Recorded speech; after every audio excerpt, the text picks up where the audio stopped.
మీ car repair అవడానికి 15 రోజులు పడుతుంది. ఎన్ని రోజులైనా పర్లేదు. మళ్ళీ ఆ ఊరు చేరే లోపల ఎన్నిసార్లు ట్రబుల్ ఇస్తుందో. అమ్మా ఎలా ఉన్నావు అమ్మా? ఒరే నిన్ను చూసి ఎన్నాళ్ళైంది నాయనా. నేను వచ్చేసాను కదా, ఎందుకమ్మా కన్నీళ్ళు? ఇవి కన్నీళ్లు కావురా, ఆనంద బాష్పాలు కదా బామ్మ. చాలేరా నా ముద్దులు మనవడా. ఆ రోజు షూటింగ్ వచ్చినప్పుడు వారం తర్వాత వస్తానని చెప్పేళ్ళావుగా. ఇప్పుడు వచ్చాను కదా. బాగున్నావురా మనవడా? ఓ నెంబర్ 1 లా ఉన్నా. అవును ఇదేంటి బామ్మ, ఈ కలర్ ఎవరికి? ఇది ఇంట్లో అందరికీ అలవాటైందిరా. ఓహోహో గ్లామర్ కుటుంబం, భలే భలే. అవును నువ్విప్పుడు ఎలాంటి సినిమా తీస్తున్నావురా? అమ్మా మొదలెట్టావా? మాట్లాడి ఉండక. ఏరా నీకు గుర్తుందా, అమ్మ సినిమా విషయాలు మొదలు పెట్టిందంటే తెల్లారిపోతుంది.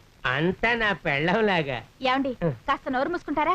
నేను చెప్పింది నిజమే కదా సుశీల. నా కోపం వచ్చిందనుకో అంతే. నీ కూతురు మొగుణ్ణి కొట్టేసేలా ఉంది. ఓ కాశీ, నువ్వు రావడం మాకు చాలా సంతోషం. నాకు తెలుసు మావయ్య, బామ్మని అత్తనే మిమ్మల్ని చూడాలనిపించి షూటింగ్ పోస్ట్ పోన్ చేసి వచ్చా. ఇలా మాట్లాడుతూనే ఉంటారా, కాఫీ తాగడానికి వస్తారా? రెడీ. మనసేమో నీవే